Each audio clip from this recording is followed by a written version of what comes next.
Nathan had seen some ridiculous things in his life, but this was a new level of insanity. He stood on the porch, coffee in hand, watching as a group of middle-aged suburbanites in pastel polos and oversized sun hats waltzed through his farm like they were on a guided nature tour. They stepped over fences, trampled his crops, and even, God help them, started picking tomatoes straight from his vines. He blinked twice, sure he was hallucinating, but no. It was real. The self-appointed rulers of the HOA had arrived, uninvited, unbothered, and completely unaware that they were moments away from a very unfortunate lesson in boundaries. At the front of the group, leading them with the smug confidence of a monarch surveying her kingdom, was Karen Whitmore. Nathan should have known. She had been a thorn in his side for years, complaining about his unsightly barn, the unpleasant odor of animals, and even the color of his fence. Never mind that his farm had been here long before her cookie-cutter HOA neighborhood popped up down the road. And now, here she was, acting as if she owned the place, waving her perfectly manicured hand like she was introducing a historic landmark. "Oh, don't mind us, Nathan," Karen called out when she finally noticed him standing on his porch. She gave a dismissive little wave, like he was some lowly farmhand she barely recognized. "We're just taking a little walk. Fresh air, you know. Your land is so rustic." She said it like it was an insult wrapped in a compliment. Nathan exhaled slowly, gripping his coffee cup a little tighter. "Karen," he said, his voice dangerously calm, "this is private property." "Oh, come now," she said, placing a dramatic hand on her chest. "We're all neighbors. And besides, our HOA has voted that we should have community access to all visually shared land." Nathan stared at her, waiting for her to admit she was joking. She didn't. Neither did the 5 other HOA members currently stomping through his rows of lettuce like lost tourists. "You voted," Nathan repeated slowly, as if tasting the sheer stupidity of her words. "Yes," she said, beaming. "We've decided that your farm is part of our community's scenic value, so we thought, why not enjoy it? It's really for the good of everyone." One of the women in the group, a woman wearing heels on a farm in a field of damp soil, snapped a selfie, adjusting her sunglasses as she leaned against his fence. Another man picked up a handful of strawberries from a crate by the barn and popped one in his mouth. Nathan set his coffee down on the railing before he dropped it. "Did you just—" "Oh, these are divine," the man interrupted, nodding in approval. "Much better than store-bought." Nathan felt his eye twitch. He took a deep breath, suppressing the urge to throw the whole group into his pig pen. "You've got 10 seconds to get off my land," he said, his voice steady, "before I let my dogs out." Karen's smug smile didn't falter. If anything, she looked amused. "Nathan, be reasonable. This is just a friendly visit. You can't be so territorial about a few acres of land." Nathan glanced at the acres of land she was referring to, now dotted with people plucking fruits, stomping across vegetable rows, and taking aesthetic pictures like they were at a farmer's market they hadn't paid for. He clenched his jaw. "You don't own this, Karen," he said, stepping off the porch. "This isn't some suburban park. This is my farm. My livelihood." Karen laughed lightly, like he had told a cute joke. "Oh, don't be so dramatic. It's just land, Nathan." Nathan let out a slow, bitter chuckle. "You're right. It's just land. But it's my land. And if you think a bunch of HOA rulemakers can decide what happens on my property, then you're about to have a very interesting morning." Karen's smile finally flickered. "Are you threatening me?" Nathan took another step closer, lowering his voice just enough. "I'm warning you." But Karen wasn't used to hearing the word no. With a dismissive huff, she turned her attention back to her group, completely unfazed. "Let's not waste time arguing," she called out. "Everyone, feel free to walk around and enjoy. Nathan won't mind. He's just being dramatic." The group cheered. One of them unpacked a picnic basket. Another set up a folding chair. Nathan watched in growing horror as a woman laid down a checkered blanket and started unpacking cheese and crackers. It was official. They were having brunch. Nathan's fingers curled into fists. This wasn't just ignorance. This was pure, unfiltered entitlement. They weren't even pretending to ask permission anymore. In their minds, his property was their property. Fine. They wanted a farm experience? They were about to get one. Nathan turned on his heel and strode towards the barn. He could already hear Karen gossiping to one of the women about how he was such a grump and so unneighborly. He ignored it. He had better things to do. Inside the barn, two large shadows shifted. Bear and Duke. Nathan whistled. Instantly, both dogs perked up, ears alert, eyes sharp. Bear, a 150-pound mountain of muscle and fur, let out a deep, rumbling growl. Duke, slightly leaner but just as fierce, bared his teeth. Nathan opened the gate. "Go say hello," he murmured. Bear and Duke bolted. A scream pierced the air before Nathan even made it back outside. Pure chaos erupted. Karen was running like her expensive loafers were on fire, arms flailing, shrieking at the top of her lungs. One man tripped face-first into the dirt. Another screamed about his designer jeans being ruined.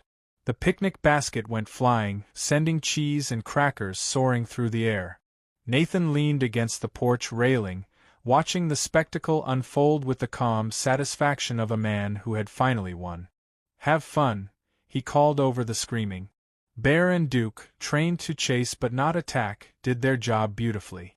They barreled through the group like furry wrecking balls, forcing them to scatter in all directions. One woman tried to climb a fence and got stuck halfway, shrieking for help. Karen, breathless and covered in dirt, whipped around and pointed a shaking finger at Nathan. "Why, you'll regret this," she screeched. Nathan sipped his coffee. "Doubt it." And with that, the HOA's first mistake turned into an unforgettable lesson in why you don't mess with a farmer and his dogs. Nathan had expected that to be the end of it. He figured after being chased off his land by two massive farm dogs, Karen and her HOA crew would tuck their tails between their legs and never return. Common sense would have dictated that. But Karen, as he was beginning to realize, had the survival instincts of a mosquito, annoying, persistent, and completely incapable of understanding when she was unwelcome. So when he stepped outside 2 mornings later, and found them back on his land, setting up what could only be described as a fully catered brunch, he didn't even feel anger at first. Just a deep, bone-weary sense of disbelief. There they were, unfolding chairs, unpacking champagne bottles, and cutting up freshly baked scones, as if they were in some sort of rustic countryside retreat. Someone had even brought a white lace tablecloth, and it was spread out across a table that most certainly did not belong to them. Nathan took a slow breath through his nose, counted to 3, and exhaled. Maybe, just maybe, he was hallucinating. Maybe he had worked too hard the night before and his brain was punishing him with stress-induced visions. Because surely, not even Karen was this bold. And then she saw him. Karen, dressed in a wide-brimmed sun hat and an expensive-looking floral dress that had no business being worn anywhere near a farm, lifted her mimosa and smiled. "Oh, Nathan! There you are. Come join us. The croissants are divine." Nathan closed his eyes for a brief second, wondering what past sins he was being punished for. "Karen," he said, voice deceptively calm. "What the hell are you doing?" "Oh, relax," she said with a flippant wave of her hand. "We didn't want our last visit to end on such a sour note, so we decided to try again. You can't be so selfish with all this beautiful land, Nathan. It's a shame not to share it." Nathan looked past her, taking in the absurdity of the situation.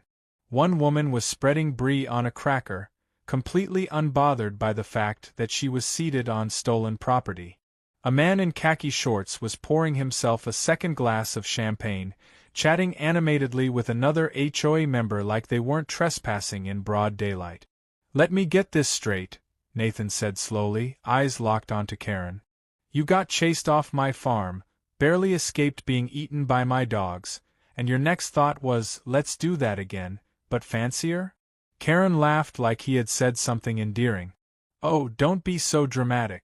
It was just a misunderstanding. Now, if you're done being difficult, why don't you sit down and join us? We even brought an extra glass for you. Nathan's hands curled into fists. This wasn't ignorance. This was entitlement in its purest, most distilled form. She wasn't even pretending to ask permission anymore. In her mind, his farm had simply become her newest weekend getaway spot. I don't think you understand, Nathan said, stepping closer, voice sharp as a blade. This is my farm. My land. And you are trespassing. Again. Karen sighed, exasperated. Nathan, you're taking this way too seriously. It's not like we're hurting anything. Nathan's eye twitched. Not hurting anything? His crops were being crushed under their chairs, his property was being used like a public park, and… He froze, fury hitting him like a lightning strike. One of the men had pulled out a knife and was slicing into a freshly picked apple. An apple from Nathan's own trees. That was it. Nathan didn't say another word. He simply turned on his heel and walked toward the barn. Oh, there he goes again, Karen said behind him, tone dismissive. Probably off to pout. He'll calm down in a few minutes. Nathan almost smiled. No, he wouldn't. Inside the barn, Bear and Duke were already awake, ears perked. They had been restless since the last incident, sensing that their job wasn't done. Nathan whistled low and sharp, and instantly, both dogs were on their feet. You know what to do, he murmured. They did. The chaos began exactly 3 seconds later. A high-pitched scream shattered the air as Bear and Duke exploded out of the barn, massive bodies moving like bullets. The brunch table flipped instantly, plates and glasses shattering against the ground. Karen let out a shriek, scrambling backward so fast she tripped over her own chair. The man who had stolen Nathan's apple threw it into the air and ran like his life depended on it. Someone tried to climb over the fence, got halfway, and then fell straight into a pile of manure. Nathan leaned against the barn door, arms crossed, watching it all unfold with the calm satisfaction of a man who had officially won. Call them off! Karen shrieked, clutching her ridiculous sun hat as she dodged Bear's enthusiastic charge. Nathan sipped his coffee. Why? I thought you wanted to enjoy the land. This isn't funny, she screamed, dodging past a man who was flailing on the ground, trying to crawl away from Duke's enormous paws. Nathan chuckled. I disagree. Bear lunged at the overturned picnic basket, sinking his teeth into the lace tablecloth and dragging it through the dirt. Duke, not to be outdone, snatched a champagne bottle in his jaws and took off across the field with it. One of the HOA members tried to reason with Karen as they ran. This is insane. Let's just leave. I'm trying. Karen snapped, yanking off her heels and sprinting barefoot through the field. The last straw was when Duke, still holding the champagne bottle, ran circles around a particularly slow-moving man, trapping him in a whirlpool of terror. All right, Karen screeched. We'll go. We're leaving. Nathan let out a sharp whistle. Bear and Duke, just short of actually herding the entire HOA into the nearest pond, froze in place. Karen, breathless, covered in dirt, and missing one earring, turned toward Nathan with a glare so sharp it could have cut through steel. You're going to regret this, she spat. Nathan smiled. Doubt it. And just like that, they were gone. The field was left in shambles. Food scattered, chairs abandoned, and a lace tablecloth still clamped between Bear's teeth. Duke, thoroughly enjoying himself, pranced around with the champagne bottle like it was his new favorite toy. Nathan sighed, rubbing Bear's ears as he watched Karen's HOA crew stumble back toward their neighborhood, defeated, humiliated, and absolutely never coming back. Or so he thought.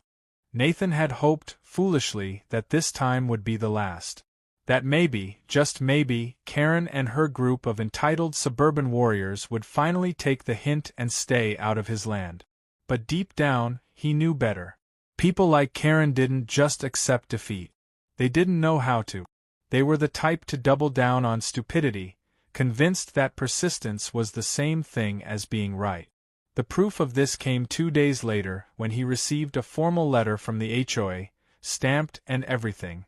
Nathan didn't even have to open it to know it would be absolute nonsense, but for the sake of amusement, he did. The letter was a masterpiece of delusion. Karen, now styling herself as the presiding representative of community safety, had filed an official complaint against him for creating an unsafe and hostile environment for residents. Apparently, according to her, his dogs were a public threat and needed to be relocated for the greater good of the community. Nathan let out a slow, hollow laugh. Oh, this was rich. They trespassed, they stole, they set up a full-blown picnic on his land, and now they were calling him a threat? Filing the letter under things to laugh at later, he carried on with his day, thinking that was the worst of it. But, once again, he had underestimated just how far Karen was willing to take her vendetta. Later that afternoon, Nathan spotted a white SUV pulling up to his front gate. The side of it was marked with an emblem he recognized instantly: Animal Control. He exhaled sharply, shaking his head as he made his way toward the vehicle. The officer who stepped out, a middle-aged man with a clipboard, looked more tired than anything else. He gave Nathan a polite nod before glancing down at his paperwork. "Afternoon, sir. We received a report about 2 aggressive dogs on this property. Came to check it out." Nathan didn't even pretend to be surprised. "Let me guess. A blonde woman with an inflated sense of importance and a voice like nails on a chalkboard." The officer looked up, one eyebrow raised. "So you already know who called?" Nathan chuckled, folding his arms. "It wasn't hard to figure out." The officer sighed. "Mind if I take a look at the dogs?" Nathan whistled sharply, and within seconds, Bear and Duke came trotting out from the barn, tails wagging, looking like the world's friendliest giants. Duke, ever the goofball, dropped his stolen champagne bottle at the officer's feet in an apparent peace offering. The officer snorted. "Yeah, these look real dangerous." Nathan smirked. "Terrifying, aren't they?" The officer crouched down, giving Bear a scratch behind the ears. "Honestly, I get these kinds of complaints all the time. HOA types who don't like that they can't control everything. From what I can see, these dogs aren't aggressive, just well-trained." Nathan nodded. "That, and they don't take kindly to trespassers." The officer stood, flipping his clipboard shut. "Sounds like a them problem." Nathan liked this guy. "So, what happens now?" Nathan asked. "Well," the officer said, rubbing his neck, "since there's no actual evidence of aggression, this complaint doesn't hold water. I'll be marking it as unfounded. But if she keeps harassing you, you might want to think about filing something against her instead." Nathan smiled slowly. Now that was an idea. As the officer drove off, Nathan's mind was already working. If Karen wanted to play the legal game, fine. He could play too. But unlike her, he actually had a case. That evening, he gathered up every single piece of security footage he had from the past week. Every trespassing incident, every stolen fruit, every ridiculous brunch setup. It was all there, crystal clear. He compiled it neatly, added a few relevant legal notes about trespassing laws and property rights, and then, for good measure, sent a copy directly to the HOA's legal department. By the next morning, Karen was in trouble. It turned out, the HOA board wasn't exactly thrilled to discover that their president had been leading unauthorized excursions onto private property. Even worse, Karen's actions had put them at risk for a lawsuit that, according to the HOA's own lawyer, Nathan would absolutely win. Nathan didn't even have to file anything. The moment the board saw the footage, they turned on Karen faster than she could adjust her designer sunglasses. That afternoon, a very frazzled-looking Karen showed up at his farm gate, arms crossed, jaw tight. She looked like a woman forced to do something she absolutely did not want to do. Nathan took his time walking over, leaning lazily against the fence when he reached her. "Karen," he greeted, voice dripping with amusement. "To what do I owe the pleasure?" She exhaled sharply through her nose. The HOA board has requested that I formally apologize for any misunderstandings. Nathan raised an eyebrow. Misunderstandings. Her eye twitched. Fine. I apologize for overstepping. Nathan tilted his head. And. She clenched her jaw. And for the complaints. And the false report. And for treating your land like a community space. Nathan smiled. Well, that's a start. Karen's expression darkened. The board also informed me that if I'm reported for harassment again, I'll be removed from my position. Nathan let out a low whistle. Oof. Tough break. She glared. Don't push it. He grinned. Oh, I wouldn't dream of it. Karen huffed, clearly furious that she had been forced to back down. Without another word, she spun on her heel and stormed off, muttering under her breath. Nathan watched her go, a deep sense of satisfaction settling in his chest. The battle was over. The war was won. And best of all, Karen would never step foot on his land again. As he turned back toward the house, Bear and Duke trotted up beside him, tails wagging. He reached down, scratching behind their ears. Well, boys, he said, glancing back toward the retreating figure of Karen, I'd say that went well. Duke let out a happy bark. Bear, ever the dignified one, simply huffed in agreement. Nathan smiled. Life on the farm had finally gone back to the way it was meant to be, peaceful, quiet, and entirely HOA-free.